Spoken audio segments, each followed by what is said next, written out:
Muchas gracias, presidente. Quisiera empezar en realidad con algunas dudas y planteamientos que ya le mandé por escrito como presidenta de la Comisión de Vivienda y que tienen que ver con elementos que creo exceden las competencias que hemos otorgado. En la Comisión de Vivienda, señor presidente, nosotros tuvimos una reunión primero de trabajo con el equipo del señor ministro y luego tuvimos 2 sesiones de la comisión para tratar de llegar a un consenso acerca de hasta dónde podíamos otorgar competencias. Y el espíritu y el ánimo de la gran mayoría de los congresistas presentes en la comisión fue que no avanzáramos hacia ningún mecanismo de privatización de las empresas prestadoras del servicio de agua a nivel nacional, porque el agua es un derecho y de hecho acabamos de aprobar en el Congreso por primera votación ya la constitucionalización del derecho al agua y hemos dicho que no puede ser un lucro, que no puede ser una mercancía, que tiene que ser en realidad un derecho garantizado para todos y para todas y que por tanto tiene que ser un servicio público el que preste el acceso al servicio al agua.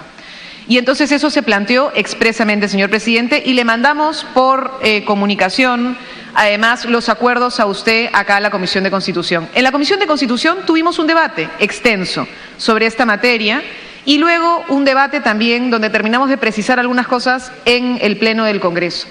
En todo momento se señaló que se iba a permitir la participación de alianzas público-privadas únicamente para la inversión en infraestructura de plantas de tratamiento de aguas residuales.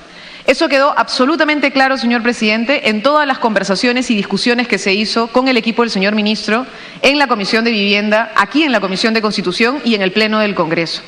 Tanto fue así la preocupación de los señores y las señoras congresistas que lo que hicimos fue precisarlo en la propia norma, señor presidente. Y si usted recuerda, lo que aprobamos expresamente fue que se promoviera, se facilitara, se optimizara, ampliara y agilizara la inversión pública en agua y saneamiento, pero que la pública y privada fuera solamente en tratamiento de agua residual, señor presidente. Eso se planteó expresamente en la norma. Sin embargo, en el decreto legislativo 1280, en el artículo 6, inciso 3, se deja abierta la posibilidad de promover asociaciones público-privadas en el sector en el ámbito de su competencia de manera absolutamente abierta, señor presidente.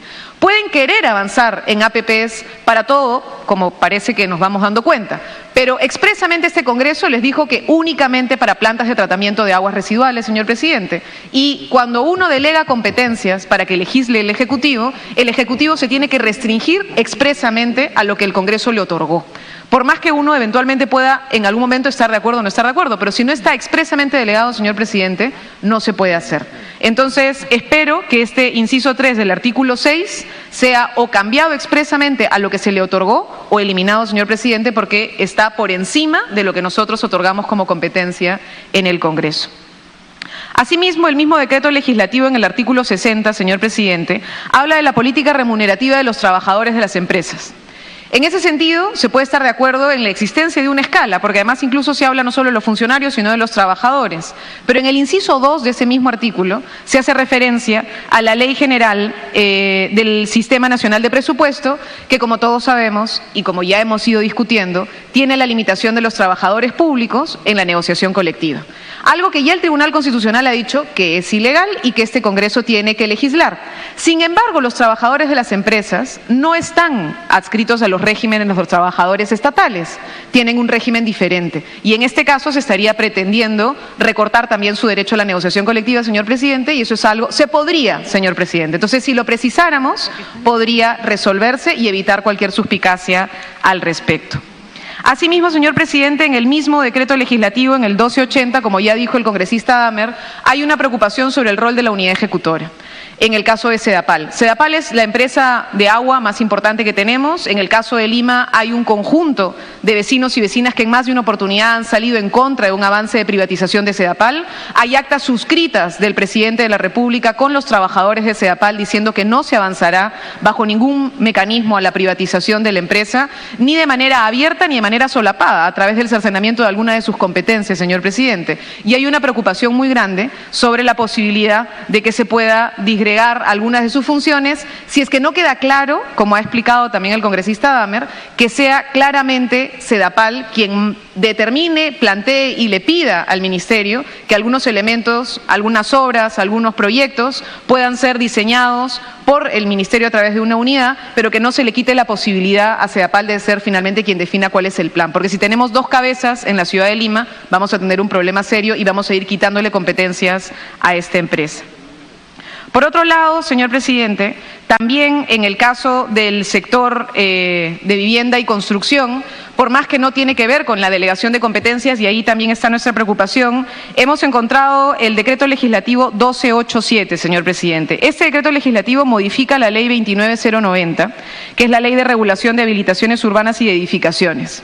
Esta norma, señor presidente, determina cosas esenciales en materia de seguridad a la hora de las edificaciones y habilitaciones. Y todos los congresistas hemos sido testigos de muchos problemas que hay a la hora de construcciones informales, en los problemas que tenemos en ciudades como Lima, que es una ciudad sísmica, por ejemplo, en el Perú, que es un país en riesgo muy alto, y se han modificado 18 artículos, señor presidente, no unos cuantos. Y uno de ellos, por ejemplo, cambia la determinación de los revisores urbanos. Esto, señor presidente, ha generado incluso la reacción de los colegios profesionales, que han expresado públicamente su desacuerdo a que la capacitación, habilitación de los revisores urbanos deje de estar supervisada por los colegios profesionales y pase al Ministerio de Vivienda. Eso, señor presidente, no es un trámite administrativo. Eso es un cambio sustancial y creemos que no era competencia que tenían para poder avanzar en la materia. Eso sobre los temas que tienen que ver con la Comisión de Vivienda, señor presidente. Asimismo, quisiera ya, a título más personal, hacer algunos señalamientos sobre los decretos que nos han otorgado y que creo que también, nuevamente, extralimitan algunas de las competencias. De hecho, el señor primer ministro sabe muy bien que estoy en contra de una de las modificaciones que se han hecho, una de las primeras que se hizo, que tiene que ver con derechos laborales, señor presidente, y que tiene que ver con el con el decreto legislativo 1246, que aprueba diversas medidas de simplificación administrativa. 1246. Uno puede, señor presidente, estar de acuerdo con que haya trámites que no sean necesarios, como por ejemplo que las personas de la tercera edad, como ya señaló, no me acuerdo qué congresista, creo que el congresista Lescano, no tengan que estar permanentemente yendo a decir, oiga, acá estoy vivo para poder hacer ejercicio de sus derechos. Pero, señor presidente, no se puede decir que es un mero trámite administrativo el inscribir los contratos y los convenios de formación laboral juvenil, ni los contratos que tienen que ver con plazo fijo, ni los convenios de formación juvenil, señor presidente. ¿Por qué? Porque en el Perú el 70% de los que están trabajando, que son empleados formales, tienen contratos de plazo fijo. No son estables, señor presidente. Y en la mayoría de casos, las empresas hacen un ejercicio de dominio, tienen una posición de dominio frente al trabajador, siempre. Y en muchísimos casos, señor presidente, hemos encontrado que, por ejemplo, hay trabajadores que trabajan durante 4 años, 3 años, 5 años para una misma empresa, cumpliendo el mismo rol y la misma función, y tienen contratos que se renuevan cada 3 meses. Y eso es una práctica que existe en el país, señor presidente, no vamos a cerrar los ojos. Y uno de los pocos mecanismos que tiene un trabajador, por ejemplo, para exigir, ¿no es cierto?, que sus derechos se respeten mínimamente cuando a veces hay un ejercicio aún más abusivo de parte del empleador, es poder pedirle al Ministerio de Trabajo que le dé copia de sus propios contratos. Porque en el Perú no es una práctica que te den el contrato. No siempre es una práctica que te den el contrato.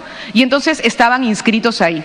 A mí lo que me señaló el ministro de Trabajo y el ministro Zavala, a través suyo, señor presidente, es que el problema era el pago. Entonces lo que le dijimos varios es, bueno, que se registre electrónicamente, que se tome una foto, que se digitalice, que se escanee y que haya un mecanismo de registro que permita al Ministerio de Trabajo hacer un ejercicio de fiscalización.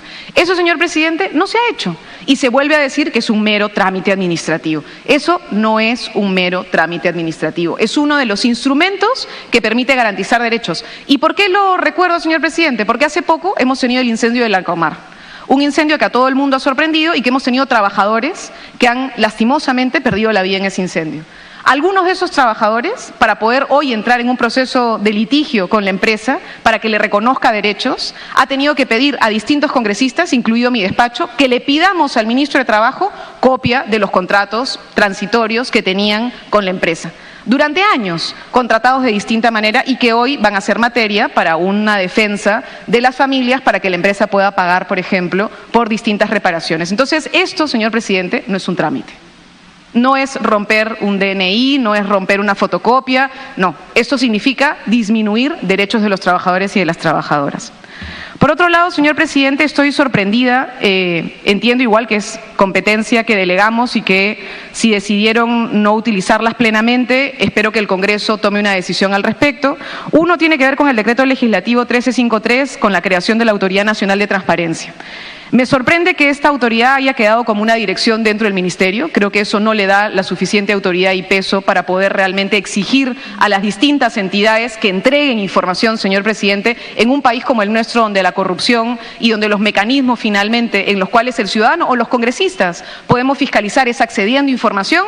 Tenemos una tonelada de autoridades, una tonelada de entidades públicas que no quieren dar la información. Entonces, que la dirección sea un rango menor me parece una equivocación. Pero además no entiendo, señor presidente, por qué es que cuando una entidad pública determina que es secreto, la autoridad no puede hacer nada.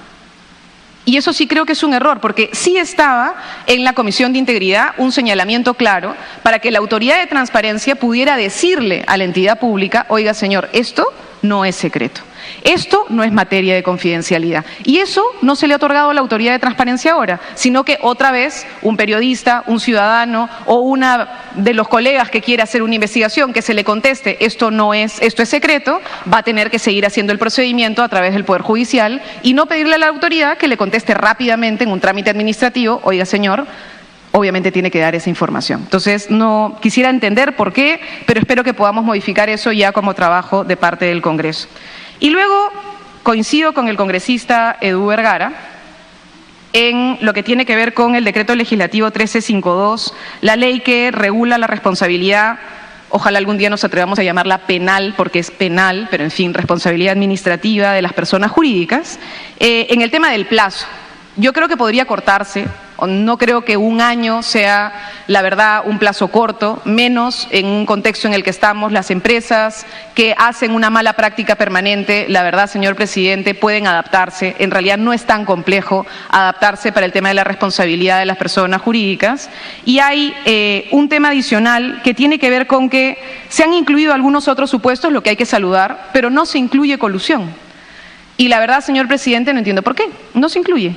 No se incluye como un tipo. Y entonces, disculpen, pero hasta donde entiendo, la mayoría, además de congresistas, los congresistas de la Comisión de Fiscalización, todo el tiempo andan señalando que las licitaciones se amañan, que los funcionarios terminan participando de un contrato, de la posibilidad de cambiar las reglas de juego. Y eso es colusión, pues, señor presidente. Y no está incluido como un tipo y debería estar. Yo he presentado un proyecto, el proyecto 175, que espero entonces que también entre ya a debate porque quedó suspendido precisamente porque entregamos las competencias al Ejecutivo, pero espero que podamos ampliarlo y que este Congreso realmente termine de frenar la posibilidad de la corrupción de las empresas en el Perú y finalmente entremos a sancionarlas como se debe. Muchas gracias.